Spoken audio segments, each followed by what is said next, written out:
So ngayon pag-usapan naman po natin, ganun pa rin po no, about Microsoft Office or Microsoft Word.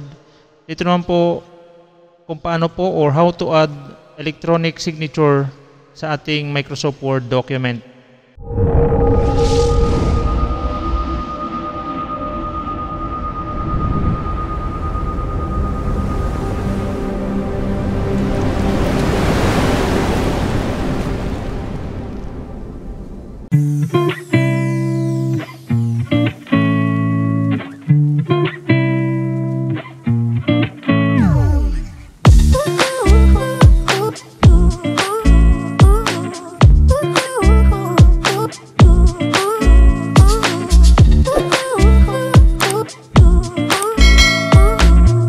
Hello partners, magandang araw ulit.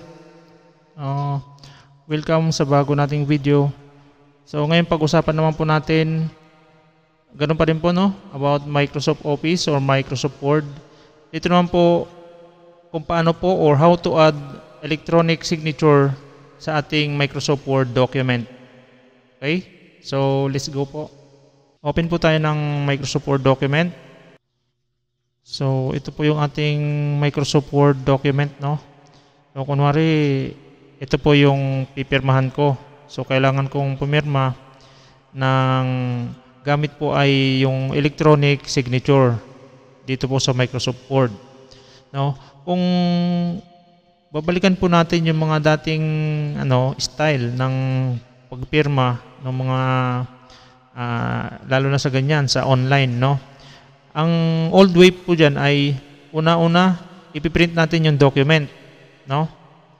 Then pagka na-print natin yung document, saka po tayo pipirma doon sa document.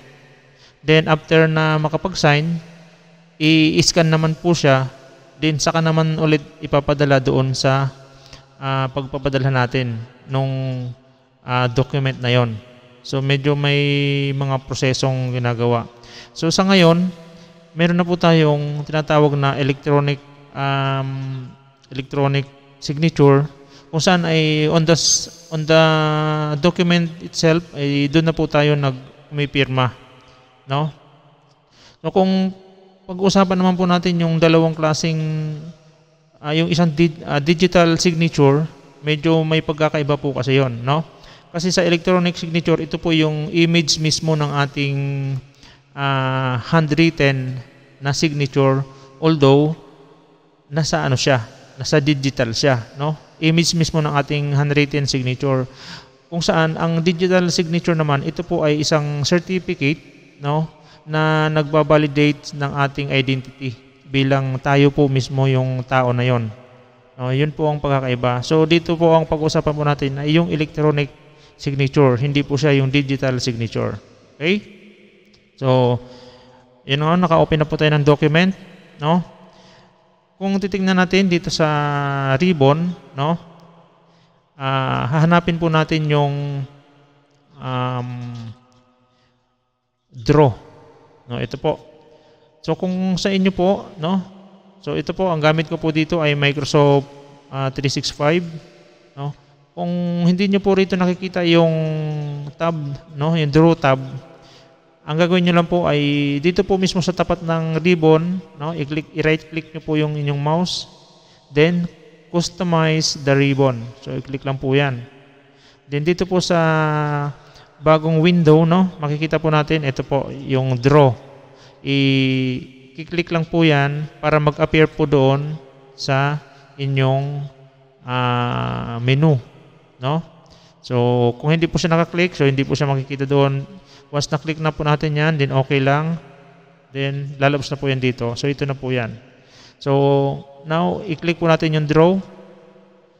Yan. Then, lalabas po yung mga tools dito po sa draw tab na to. So, makikita po natin yung iba't ibang klaseng pen, no? Pen colors, pen size. So, makikita po natin dyan. Then, ito po yung pinaka-icon ng mouse pointer. So, pipili po tayo kung ano po yung pipili natin dyan na pen. So, ang pipiliin lang po natin dito tayo sa black, no? Kung makikita po natin dito sa black, mayroon siyang drop down arrow, no? Pwede na po natin yan i-click para naman po magkaroon tayo ng another options dito po sa thickness ng ating pen, no? Kung gusto niyo po manipis lang, gusto niyo medyo makapal o yung pinakamakapal, or pwede pang lakihan kung mayroon pang may dadagdag, no? So, try natin ito yung medyo katamtaman lang. Then, sa colors, pwede po natin palitan. Depende po kung anong gusto nyong color. Then, kung wala pa po dyan sa pinagpipilian ang gusto nyong kulay, meron pa rin dito. So, mamili po kayo dyan.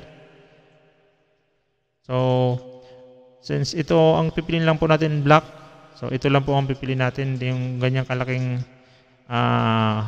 size ng pen, no? Kung kayo po ay gamit nyo tablet na touchscreen or mobile or laptop na touchscreen, mas okay po, mas mabilis or mas madaling pumirma. Pero since ang gamit po natin ay hindi naman po touchscreen, gusto ko pong gamitin ay ang mouse. So ipapakita ko po sa inyo. Ito po yung pinaka pointer ng ating mouse. So kunyari ang pirma ko ay ganyan.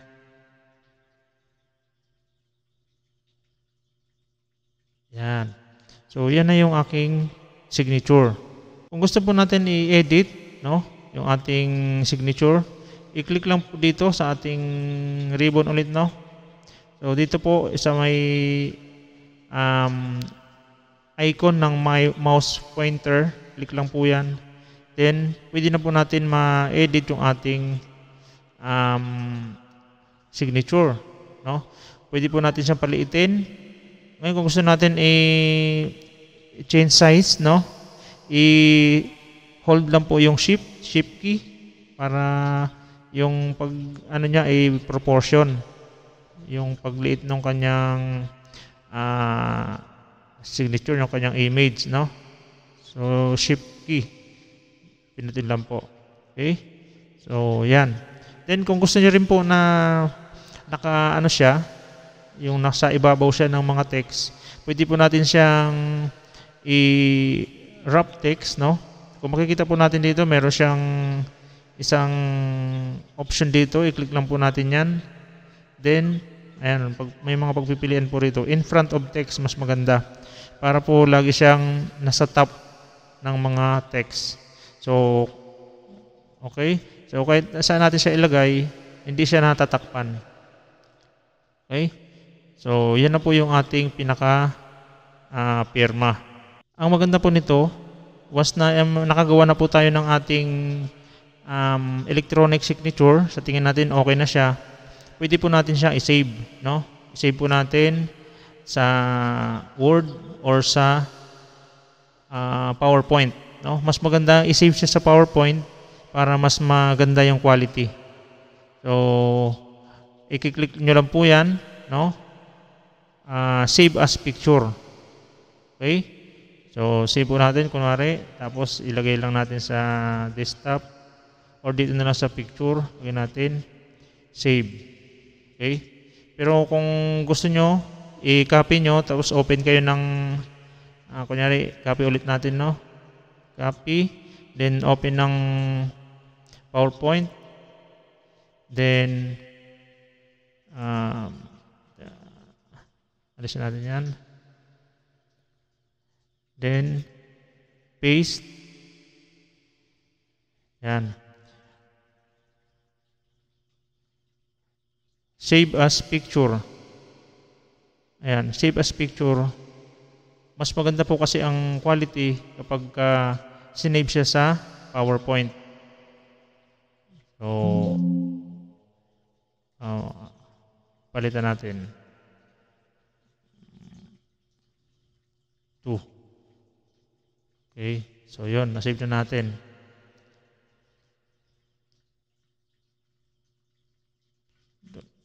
Okay, so balik po ulit tayo dito sa ating Word. Ngayon, kung gusto natin na i-save i-save po ulit natin sa isang, kung tawagin natin ay quick part, no? I-copy lang po itong part na to kasama ang signature. No, highlight lang po natin yan. Kasama signature. Then,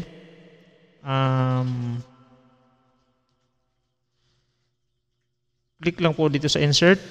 No? Insert. Then, sa quick part,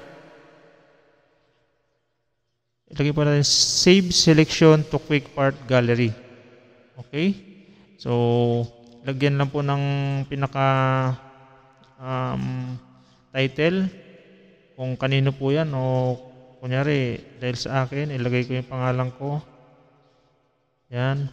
Tapos yan yung pinaka signature ko. Then okay. So, yan. Ibig sabihin may nakasave na po kayo na signature sa quick part gallery. So anytime na meron po kayong pipirmahan, just for example, dito kunyari pipirma kayo dito sa baba. Burahin natin ito kunwari.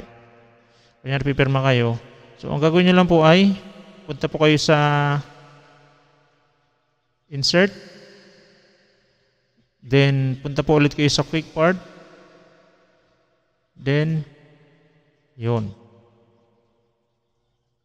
Medyo bumaba siya. Yun. Ibig sabihin, once na meron kayong pipirmahan ng mga documents, automatic, meron na kayong signature, electronic signature na gagamitin para po sa mga susunod na pagpirma po ninyo. May nakasave na kayo dito sa quick part gallery. So, yun. Sana po ay nakatulong at nakadagdag sa inyong kaalaman. So, partners, maraming salamat po. God bless and thank you very much.